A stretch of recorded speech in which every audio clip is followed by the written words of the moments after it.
Et je te présente un des navires les plus inutiles au monde et qui pollue aussi le plus au monde, un bateau de croisière.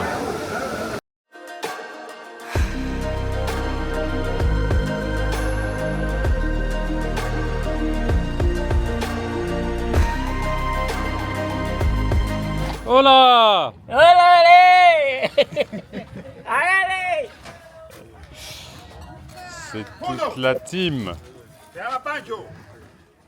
qui vient de sortir la moto enfin sur la terre ferme, j'allais dire, du bateau là juste derrière. Au final, ça y est. Mais en fait, elle va reprendre une petite barque pour aller plus petite que ça en fait, pour aller là-bas en face, parce que ce bateau peut pas aller à quai là-bas, pile poil là-bas en face, sous l'orage.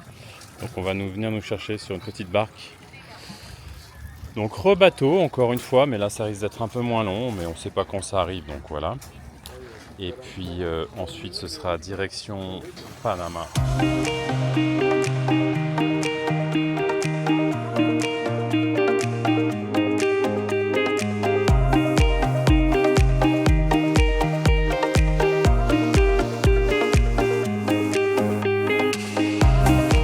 Le voici ici au canal de Panama pour te conter une histoire assez incroyable et effroyable à la fois. La construction de ce canal a permis, donc, qui traverse d'est en ouest ou d'ouest en est, comme tu souhaiteras, de l'océan Atlantique à l'océan Pacifique, a permis l'amélioration, plus que ça en fait, du transit maritime international.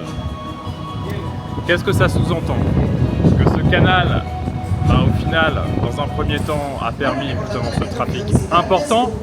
De l'autre côté, une économie énorme en termes de recettes pour le pays qui est le Panama. L'idée, c'est quoi? C'est que pour que les navires, donc petits et plus gros évidemment, comme les porte-containers entre autres, puissent passer ici, comment ça fonctionne? Ça fonctionne de telle manière que d'un côté, de ce côté-là, c'est l'océan Pacifique, de ce côté là-bas, c'est l'océan Atlantique. Il y a deux écluses qui permettent à ces navires de passer. Donc ces deux écluses, dont celle-ci que tu viens de voir, une sur les deux, sont irriguées par deux lacs.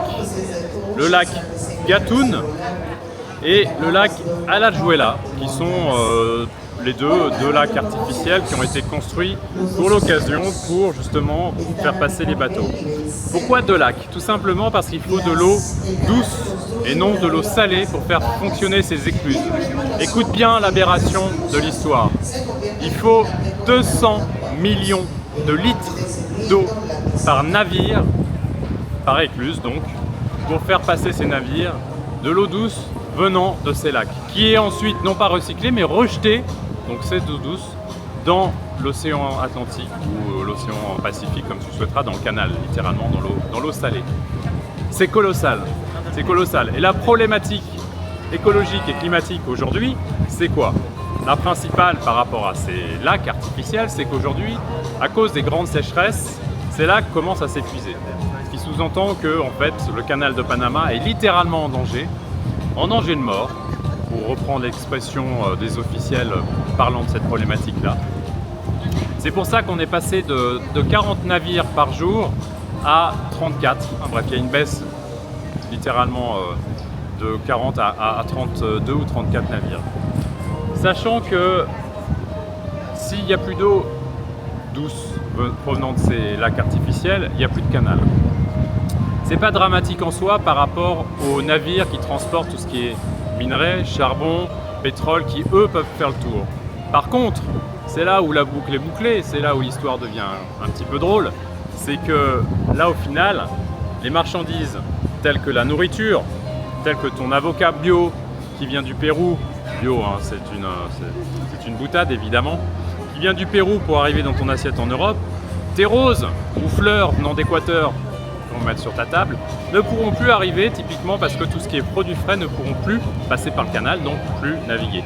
Ce qui est en soi une chose en termes d'écologie assez remarquable, j'ai envie de dire, puisque toi tu n'es pas capable d'arrêter de consommer ce genre de choses, et ben la nature fait que on va t'interdire de les avoir. Pourquoi? Parce que les prix vont augmenter de telle sorte, ça va devenir tellement cher de faire transporter ces produits frais qu'au final tu ne pourras plus les acheter.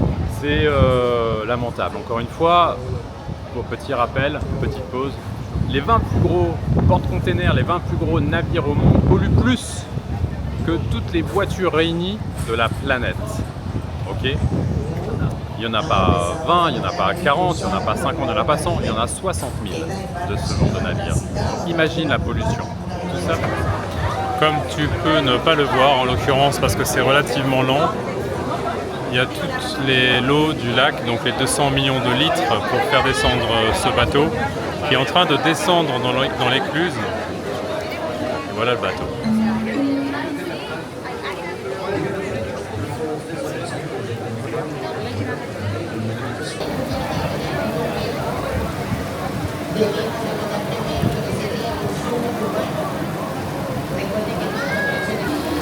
Et voilà comment faire le tour du monde en venant de Singapour en passant par le canal de Panama. Un peu moins de pollution avec ces navires qui polluent le plus dans le monde au final. C'est magique.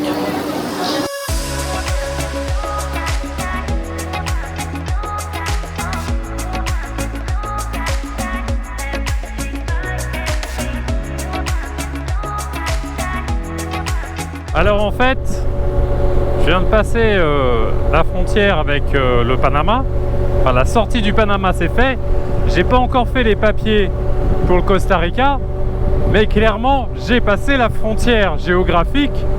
Donc je peux d'ores et déjà te dire bienvenue au Costa Rica, bienvenidos à Costa Rica. Allez, c'est parti.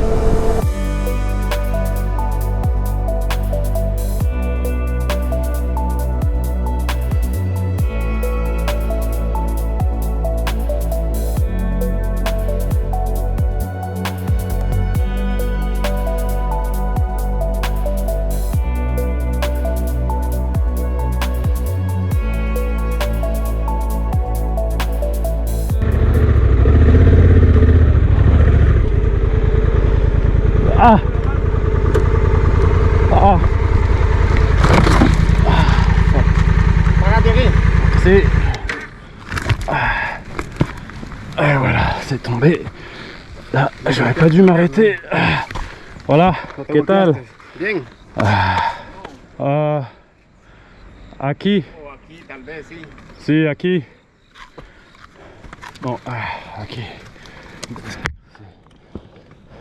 Dame un momento para pensar. Sí, sí, sí.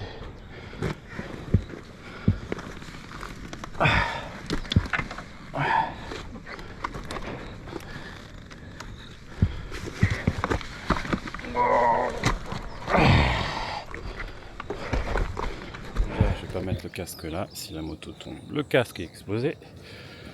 Donc voilà, petite montée bien grasse. Je me suis fait une première petite chute toute mignonnette ici là en fait, parce que j'ai, comme tu peux le voir, la traînée là. Je me suis arrêté en haut, j'aurais jamais dû. J'ai freiné et puis elle a glissé jusque là et là, poum.